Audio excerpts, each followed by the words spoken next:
आज सुने शीतला माता की व्रत कथा। स्कंद पुराण के अनुसार देवी शीतला का रूप अनूठा है।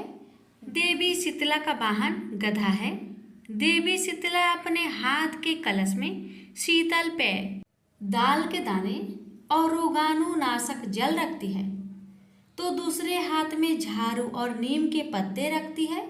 माना जाता है कि इनकी पूजा और ये व्रत से चेचक, अन्य तरह की बीमारियां और संक्रमण नहीं होता है। माता शीतला की आराधना से व्यक्ति को बीमारियों से मुक्ति मिलती है। शीतला अष्टमी पूजा विधि। शीतला अष्टमी व्रत के दिन सुबह जल्दी उठकर ब्रह्म मुहूर्त में स्नान करें और व्रत का संकल्प लें। एक थाली में एक दिन पहले बनाए गए पकवान जैसे मीठे चावल, हलवा, पूरी आदि रख लें। पूजा के लिए एक थाली में आटे का दीपक, रोली, हल्दी, अक्षत, वस्त्र, बरकूले की माला, मेहंदी, सिक्के आदि रख लें। इसके बाद शीतला माता की पूजा करें। माता शीतला को जल अर्पित करें। वहाँ से थोड़ा जल घर के लिए भी लाएं और घर आकर उसे छिड़क दें। माता शीतला को यह सभी चीजें अर्पित करें। फिर परिवार के सभी लोग को रोली या हल्दी का टीका लगाएं। यदि पूजन सामग्री बच जाए तो गाय को अर्पित कर दें। इससे आपके जीवन में खुशहाली बनी रहेगी। शीतला अष्टमी के दिन चूल्हा नहीं जलाना चाहिए। इस दिन बासी भोजन ही करना चाहिए। माँ शीतला को ताजा भोजन का बिल्कुल भी भोग ना लगाए, बल्कि शीतला सप्तमी के दिन बनाए गए भोजन का ही सेवन करें। शीतला अष्टमी के दिन घर में झाड़ू लगाने की मनाही होती है। शीतला अष्टमी के दिन नए कपड़े या फिर डार्क कलर के कपड़े पहनने से बचना चाहिए। इस दिन मांस, मदिरा का सेवन बिल्कुल भी नहीं करना चाहिए। मान्यताओं के अनुसार शीतला अष्टमी के दिन सुई में धागा नहीं डालना चाहिए और ना ही सिलाई करनी चाहिए। अब श्रवण करते हैं शीतला माता की पावन कथा। एक बार एक राजा के एक लौते पुत्र को शीतला निकल गई, यानी कि चेचक निकल गई। उसी की राज्य में एक काछी पुत्र को भी शीतला निकली हुई थी। काछी परिवार बहुत गरीब था, पर भगवती का उपासक था। वह धार्मिक दृष्टि से जरूरी समझे जाने वाले सभी नियमों को बीमारी के दौरान भी भली भांति निभाता रहा।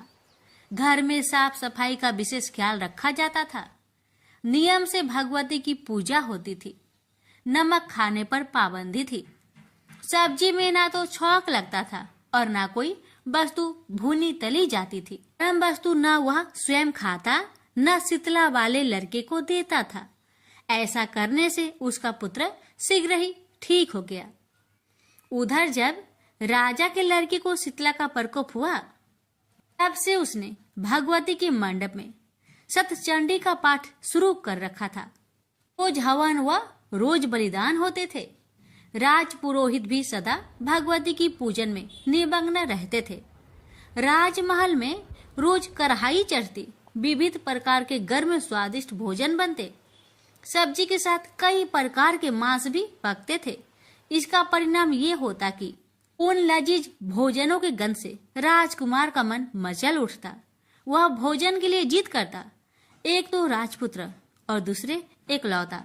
इस कारण उसकी अनुचित जिद भी पूरी कर दी जाती थी। इस पर शीतला माता का कोप घटने के बजाय बढ़ने लगा। शीतला के साथ साथ उसे बड़े बड़े फोड़े भी निकलने लगे, जिनमें खुजली व जलन अधिक होती थी।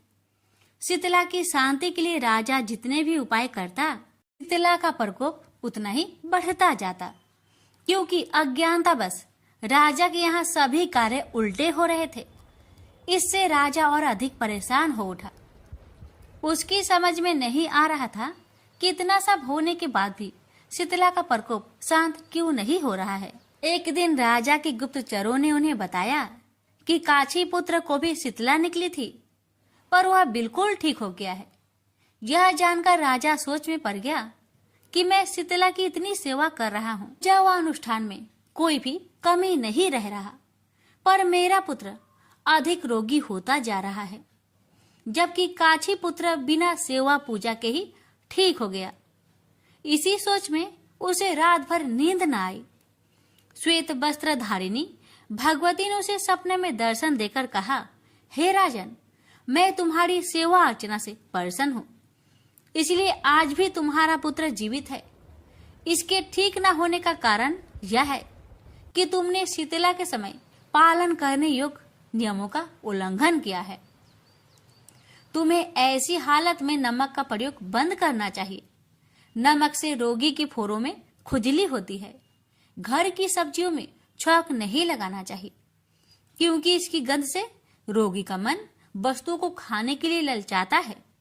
रोगी का किसी के पास आना जाना मना है, क्योंकि यह रोग औरों को भी होने का भय रहता है। अतः इन नियमों का पालन कर, तेरा पुत्र अवश्य ठीक हो जाएगा। विधि समझाकर देवी माता अंतर्ध्यान हो गई। अतः से ही राजा ने देवी की आज्ञा अनुसार सभी कार्य की व्यवस्था कर दी। इससे राजकुमार की स्नेह पर अनुकूल प्रभाव पड़ा और वह शीघ्र ही ठीक हो गया। इसी दिन भगवान श्री कृष्ण और माता देवकी का विधिवत पूजन करके मध्यकाल में स्वास्तिक पदार्थों का भोग लगाना चाहिए। ऐसा करने से पुण्य ही नहीं मिलता, बल्कि समस्त दुखों का भी निवारण होता है। तो प्रेम से बोलिए शीतला माता की जय। बहुत समय एक बार शीतला माता ने सोचा कि चलो आज देखो कि धरती पर मेरी पूजा कौन करता है, कौन मुझे मानता है। यही सोचकर शीतला माता धरती पर राजस्थान के डुगरी गांव में आई और देखा कि इस गांव में मेरा मंदिर भी नहीं है, न मेरी पूजा है। माता शीतला गांव की गलियों में घूम रही थी। तभी एक मकान के ऊपर से किसी ने चावल का उबला हुआ पानी यानी माड़ नीचे फेंका।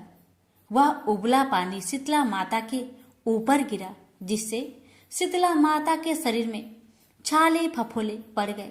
शीतला माता के पूरे शरीर में जलन होने लगी। शीतला माता गांव में इधर उधर भाग भाग के चिल्लाने लगी, अरे मैं जल गई, मेरा शरीर तप रहा है, जल रहा है, कोई मेरी मदद करो। लेकिन उस गांव में किसी ने शीतला माता की मदद नहीं की। तभी अपने घर के बाहर एक कुम्हारन महिला बैठी थी। उस कुम्हारन ने देखा कि अरे ये बूढ़ी माई तो बहुत जल गई, इसके पूरे शरीर में तपन है, इसके पूरे शरीर में छाले फफोले पड़ गए हैं, यह तपन सहन नहीं कर पा रही है। तब उस कुम्हारन ने कहा, ए माँ तू यहाँ आकर बैठ जा, मैं तेरे शरीर के ऊपर ठंडा पानी डालती हूँ। कुम्हारन ने उस बूढ़ी माई पर खूब ठंडा पानी डाला और बोली, हे माँ मेरे घर में रात की बनी हुई रावड़ी रखी है, थोड़ा दही भी है।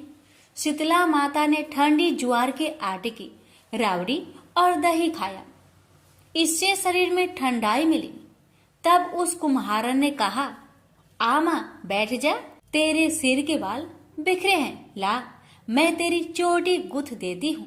और कुम्हारन माई की चोटी गुथने हेतु कंघी बालों में करती रही। अचानक कुम्हारन की नजर उस बूढ़ी माई के सिर के पीछे पड़ी तो कुम्हारन ने देखा कि एक आंख बालों के अंदर छुपी है।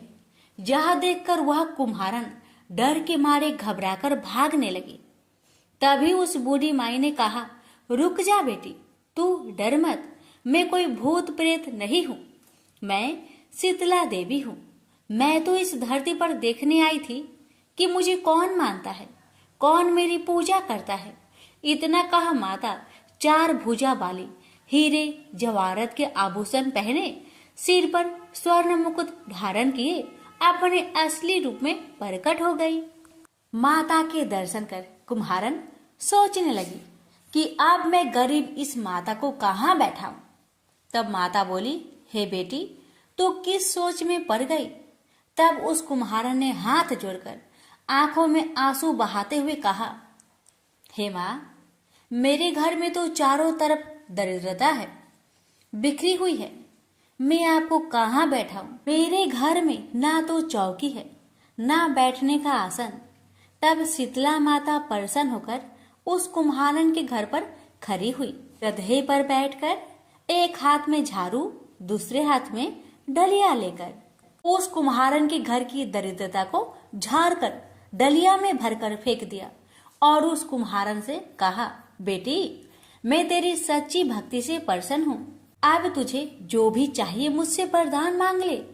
तब कुम्हारन ने हाथ जोड़कर कहा, हे माता, मेरी इच्छा है अब आप इसी डुगड़ी गांव में स्थापित होकर यहीं रहो और जिस प्रकार आपने मेरे घर की दरिद्रता को अपनी झाड़ू से साफ कर दूर किया, ऐसे ही आपको जो भी होली की बात की, सप्तमी को भक्ति भाव से पूजा कर आपकी ठंडा जल, दही व बासी ठंडा भोजन चढ़ाए, उसके घर की दरिद्रता को साफ करना और आपकी पूजा करने वाली नारी जाति का अखंड सुहाग रखना, उसकी गोद हमेशा भरी रखना। साथ ही जो पुरुष शीतला सप्तमी को नाई के यहाँ बाल ना कटवाए, धोबी को कपड़े धुलने ना दे और पुरुष भी आप पर ठंडा जल चढ़ाकर, नारियल फूल चढ़ाकर परिवार सहित ठंडा बासी भोजन करे, उसके काम धंधे व्यापार में कभी दरिद्रता न आए। तब माता बोली, तथास्तु। हे बेटी, जो जो तुमने वरदान मांगे मैं सब तुझको देती हूँ। हे बेटी, तुझे आशीर्वाद देती हूँ कि मेरी पूजा का मुख्य अधिकार इस धरती पर सिर्फ कुम्हार जाति का ही होगा। तभी उसी दिन से डुगड़ी गांव में शीतला माता स्थापित हो गई और उस गांव का नाम हो गया सील की डुगड़ी। सील की डुगड़ी भारत का एकमात्र मुख्य मंदिर है। शीतला सप्तमी पर वहाँ बहुत विशाल मेला लगता है। इस कथा को पढ़ने से या श्रवण करने से दरिद्रता का नाश होने के साथ सभी मनोकामनाएं पूरी होती है। जय माँ शीतला सबका कल्याण करे। शीतला माता की आरती। जय शीतला माता मैया, जय शीतला माता, आदि ज्योति महारानी, सब फल की दाता। जय शीतला माता, रतन सिंहासन शोभित, श्वेत छत्र भ्राता, रिद्धि सिद्धि चवर दुलावे, जगमग छवि छाता।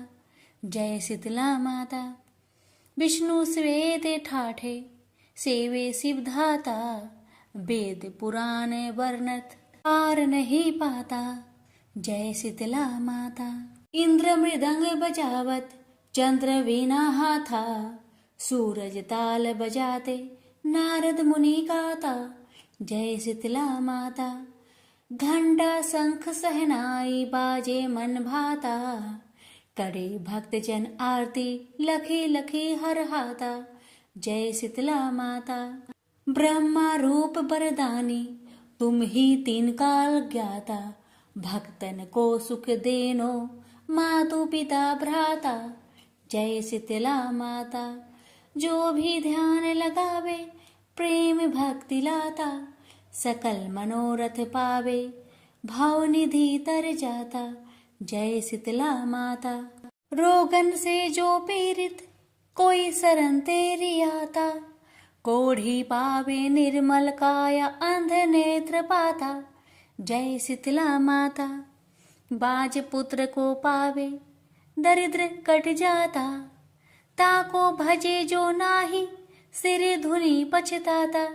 जय शीतला माता, शीतल करती जननी, तू ही है जगे त्राता, उत्पत्ति व्याधि विनाशत, तू सबकी घाता।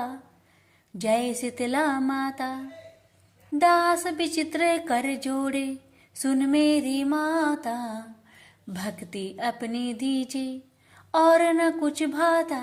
जय शीतला माता मैया, जय शीतला माता। एक बुढ़िया माई थी, मिट्टी के गणेश जी की पूजा करती थी, रोज बनाए रोज गल जाए। एक सेठ का मकान बन रहा था, वो बोली, पत्थर का गणेश बना दो। मिस्त्री बोले, जितने हम तेरा पत्थर का गणेश करेंगे, उतने में अपनी दीवार ना चिनेंगे। बुढ़िया बोली, राम करे तुम्हारी दीवार टेढ़ी हो जाए।